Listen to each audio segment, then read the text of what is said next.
Penn State is getting closer to potentially flipping this 2025 priority recruit.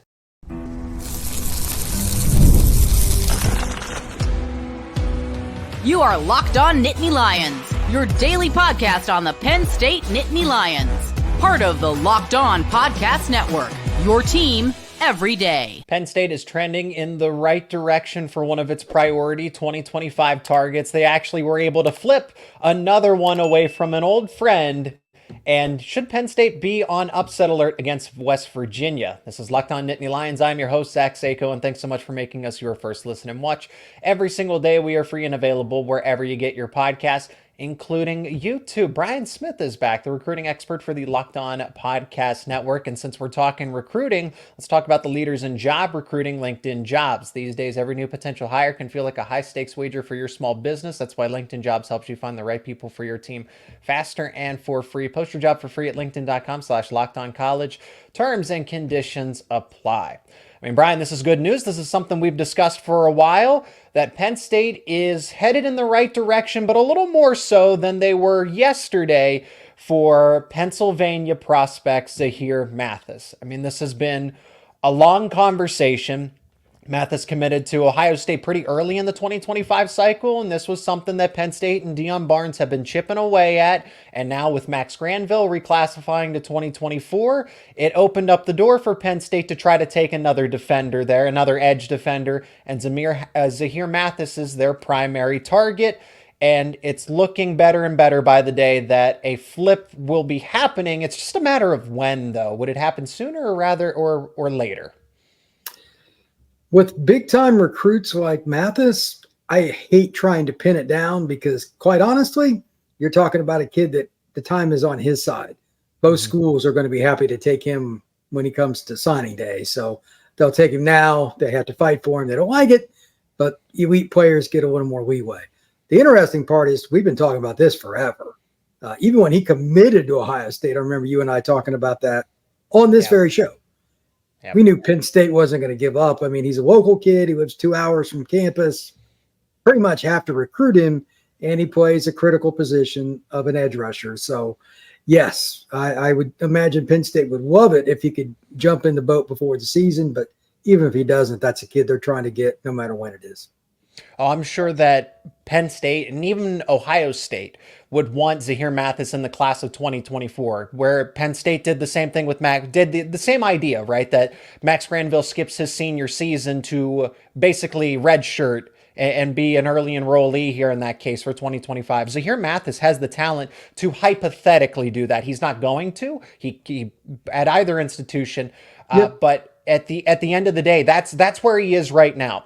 Listed at 6'5", 220 pounds, according to On3. And then when you look at the recruiting services, I mean, he's a consensus top 5 player in the state of Pennsylvania, but Rivals has him as the top player and then the number 2 edge defender overall in the country. So you can see why Penn State hasn't given up here, aside from the fact that, yes, he is local and does have a really good relationship with Deion Barnes. This is the reason you recruit every day, brother. It's a long process. Relationships are the key. And then, again, he's 2 hours from home. It's not hard to sell that. And that defense they have, I'm sure they're selling him that one day he could wear the 11 jersey, the whole 9 yards. So, I mean, I would at least mention it to him if I was the Penn State staff. That's just me. Yeah, this is not hard here. You have to go after this kid until he basically gets a restraining order against you.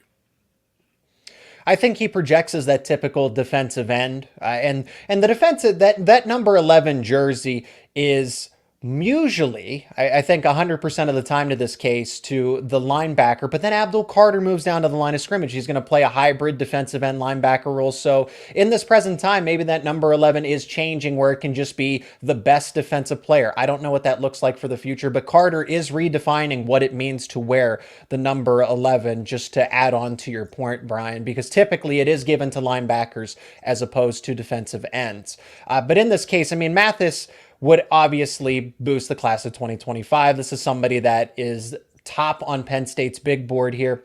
And a lot of this update from part of this update, courtesy of the reporting of Penn State Rivals, is the fact that Ohio State is beginning to do its own, they're re-recruiting other defensive ends in this case. So it's almost like they're preparing for the inevitable. There's something you can read into that beyond that we think this may not go well. They're probably thinking that it won't. Like, let's play it worst case scenario, which I don't blame them, do their due diligence. And if he still comes, we're good.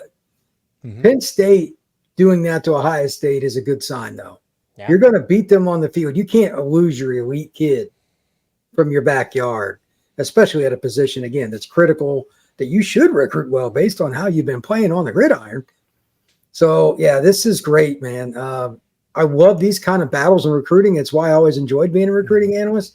The back and forth, two schools that play each other every year, the whole 9 yards. It's great. He's been committed to Ohio State since January of this year, of 2024. I agree with you. I don't think we're going to get anything imminent, like tomorrow, next week, next month, anything. I think this will be probably, I think he would have to go to a game. I think the best case scenario would be to get him on campus for another game day atmosphere and re-pitch to Penn State, because you're gaining ground. I'm not saying that this is happening. It's a guarantee to happen, but Penn State is moving more so in the right direction. And Brian, I've already told you that I'm very confident, or I was very confident that Penn State, the idea of flipping Mathis, and now there's more evidence to back it up with the fact that, hey, Larry Johnson, the defensive line coach, who also, was a coach at Penn State once upon a time, is they're working to recruit other defensive end targets. Larry doesn't miss very often. He can read recruits well. He's a tremendous football recruiter. And historically, he knows the kids from Philadelphia to DC, South Jersey and stuff very, very well, because he's always recruited it. If he's doing that, what's that tell you? I'd imagine the Penn State is happy that he's doing it. They know too. Now, can they keep that tide going? Because Ohio State's still going to try to get him back on campus for one of their first games. Sure. This is not over, and I wouldn't be surprised if he was on both campuses multiple times this fall. I'm not as concerned about the commitment as much as what Ohio State's doing for the long term. Right. It's who you sign with, not who you commit to, that's most important.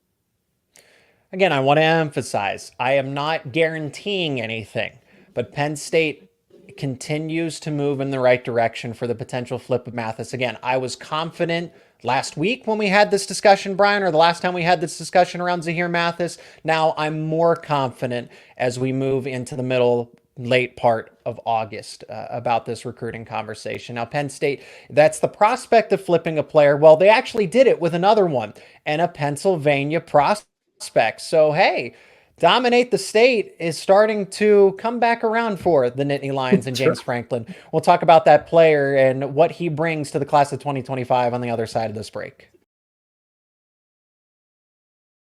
And today's show is brought to you by Game Time. You get to download the Game Time app because buying tickets to your favorite events should not be stressful. It's still summertime, which means it's a great time to get tickets to Major League Baseball games. I use Game Time to get MLB tickets because it's the fast and easy way to get baseball tickets. And get this, prices on the Game Time app actually go down as it gets closer to first pitch. So you get those last minute deals. You can save up to 60% off buying last minute tickets for not only MLB games, but sports, concerts, comedy, theater, and more. You get flash deals and zone deals, exclusive discounts within the app on select seats. And there's no confusion. There's no surprise fees at checkout with the all-in pricing. And probably the best feature, in my opinion, the panoramic view of the seat before you actually buy your tickets, so you know with confidence what your point of view is going to look like. Take the guesswork out of buying tickets with Game Time. All you got to do is download the Game Time app, create an account, and use promo code LOCKEDONCollege for $20 off your first purchase. Terms apply. Again, create that account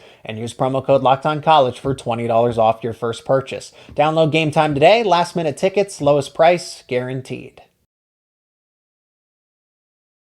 And before we get back to the show, thanks for making Locked On Nittany Lions your first listen and watch. For your second listen and watch, you got to check out Locked On College Football with Spencer McLaughlin. He's doing a great job covering all things college football for this unprecedented season that's upcoming here with conference realignment, the expanded college football playoff. Spencer is talking about all of it over at Locked On College Football, part of the Locked On Podcast Network, your team every day. Now, the player that Penn State has actually flipped in this point in time was committed to Duke, Manny Diaz, and then he comes back home to commit to Penn State, and that is Cam Smith, a linebacker from St. Joe's Prep.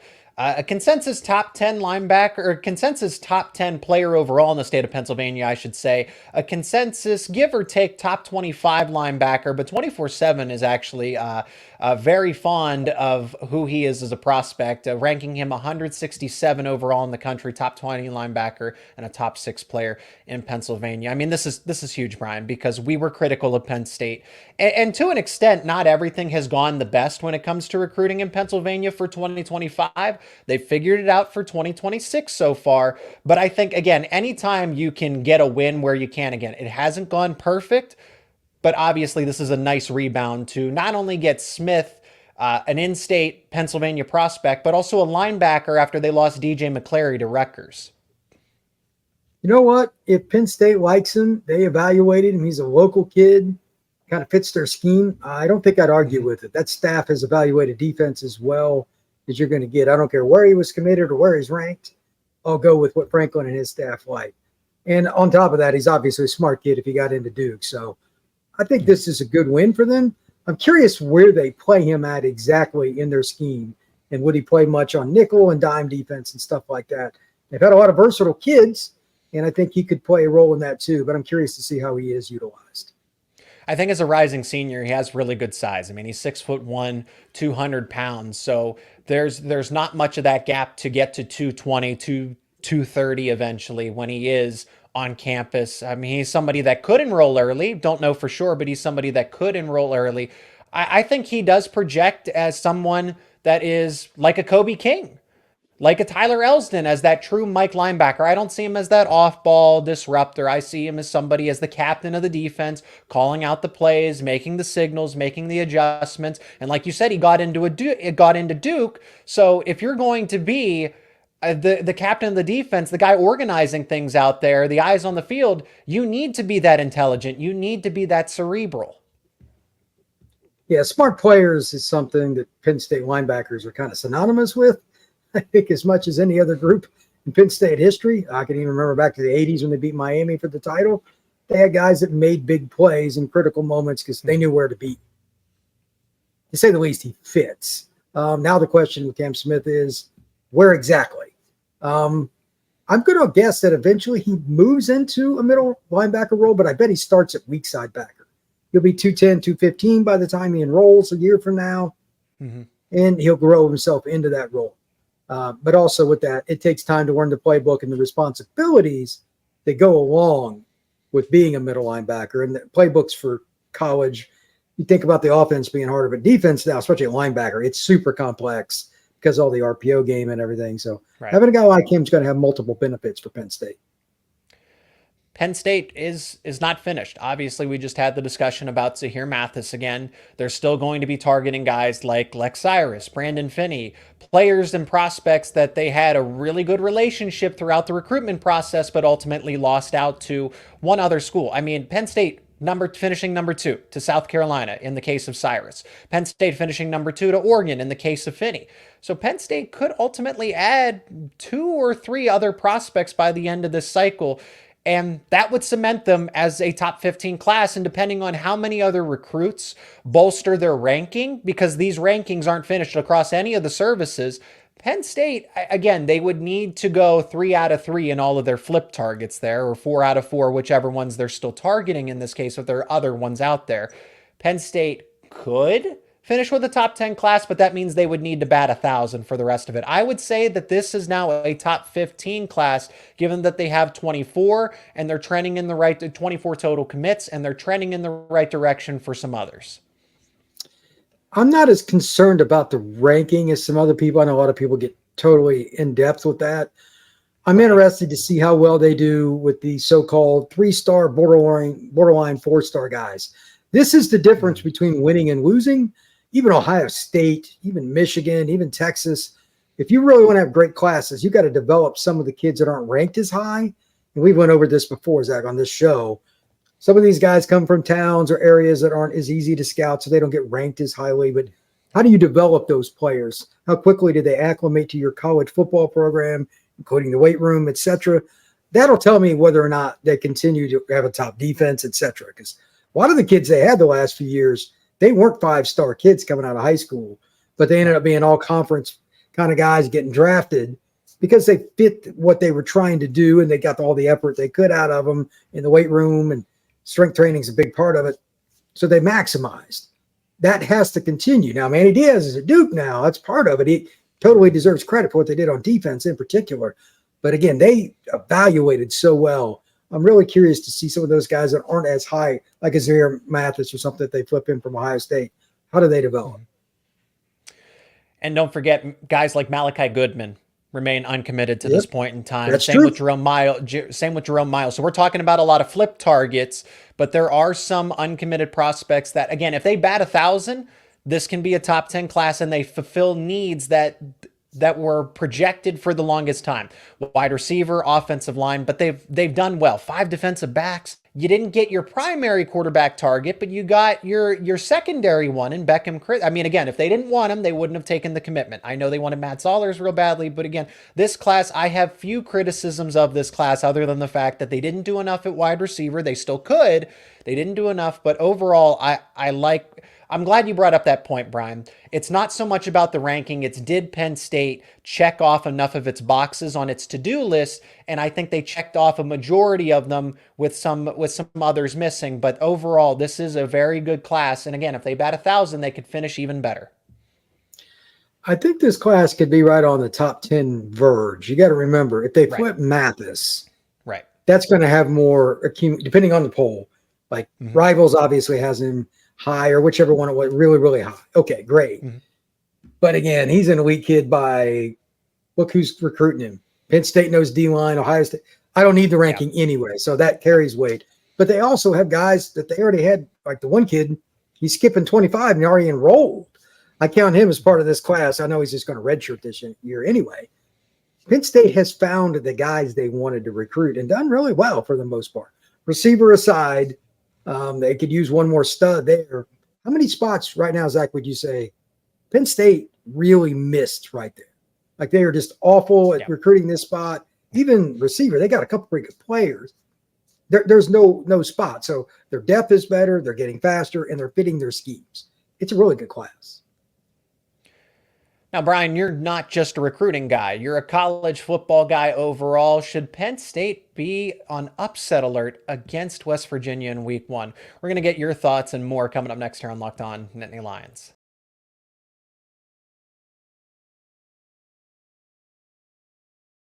We're almost within that 2-week window for Penn State versus West Virginia. And things have changed, Brian. I was very confident that Penn State had a strong gap and were much better and much further ahead than this West Virginia team. But things change. A second-string defensive end and a second-string linebacker are no longer with the team. There's been some other negative headlines associated with Penn State in this news cycle. I wonder about just how focused this team is. I know they have some time to adjust and get ready, but I feel like West Virginia has some tunnel vision here. I'm not trying to imply that Penn State loses and gets upset, but they should definitely be aware that West Virginia is not going to be a pushover. This is in Morgantown. Garrett Green, they have all 3 rushers from a year ago who had 700 plus yards, and you lost 2 key defenders in the front 7 that are supposed to be there to stop the run. I think it's a lower scoring game, and I like West Virginia to keep it entertaining and keep it relatively close. Like I can sit here with confidence and say that West Virginia covers the spread, but Penn State still wins. West Virginia gave up 26.2 points per game last year. Just over 31 points per game for them. So they were a team in a lot of close games, Zach, but I'm not sure they will be able to handle Penn State's run game based on the 1-2 punch they have in the backfield and hit a few big play action shot. That would be my guess. And honestly, that would be a traditional Penn State West Virginia game, like a 24-17 kind of game where one big throw kind of changes the game and the running backs do their due diligence and maybe they cement it with a late field goal or something, win 27-17, something like that. I could see it. But I'm curious.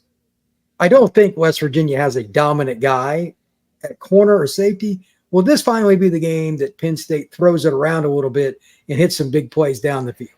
I need to see the checkbox at some point. I know that's what Penn State fans want to see too. Game one, I don't know. Yeah. But I would love to see that because it's time for Penn State to be able to throw the ball when they want to. And it's tough to say, Brian, because it's a new offense. This is a brand new offense. I feel like things will click in the second half of the season, which is good, but there's still adjustments that have to be made. Even though Penn State is saying the right things, Andy Codell, Nicky James Franklin, we're making some tweaks, but at our core, it's still a similar offense. Okay, I feel like that's a lot of coach speak for, a different variety of things, but this is still... you also have to get used to new wide receivers. Keanu Lambert-Smith, Malik Mega, Dante Cephas were in the room last year. You get rid of all of them and you bring in Julian Fleming. It's not like they went out and they got tons and tons of different wide receivers that all have game-changing ability. I respect Julian Fleming. I hope he can live up to that five-star ranking once upon a time, but that's going to take a lot. I don't know that he lives up to that five-star ranking from when he was back in high school.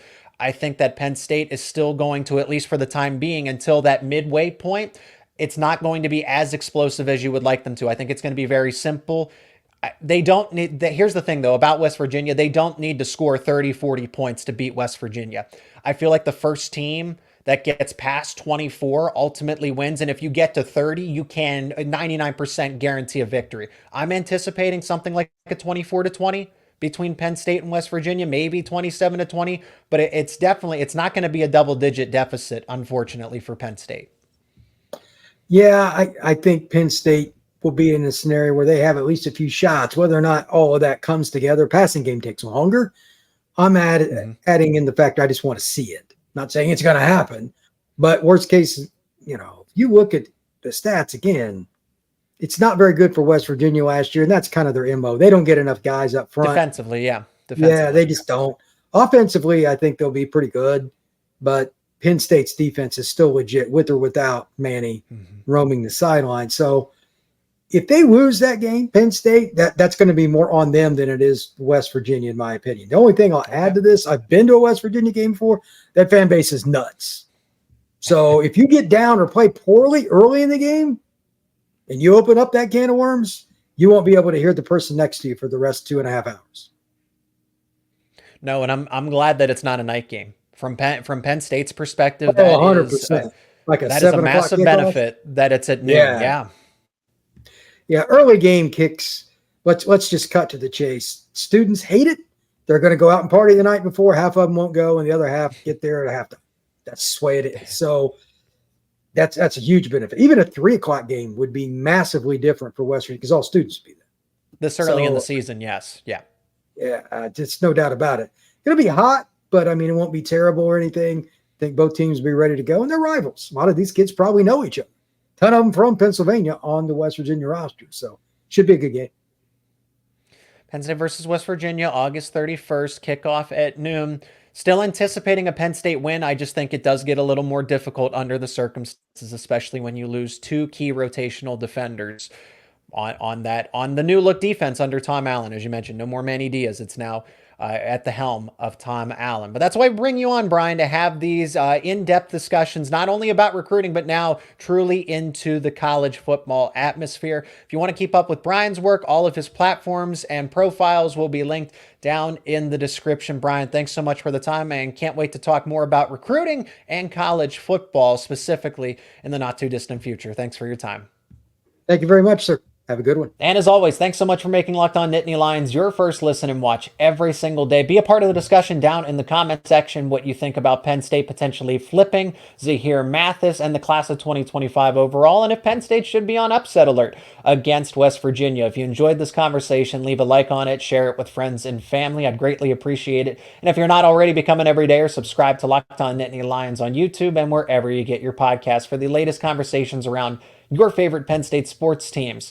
And for your second listen and watch, check out Locked On College Football. Spencer McLaughlin is the host. I've been a guest on that show many times, and it's a great show. I'm telling you, he's talking about everything from NIL to the impact of the transfer portal in this upcoming season to the unprecedented college football season itself. Conference realignment, the expanded college football playoff. He is talking about all of it in depth over at Locked On College Football. Available on YouTube and wherever you get your podcasts. Part of the Locked On Podcast Network, your team each and every day.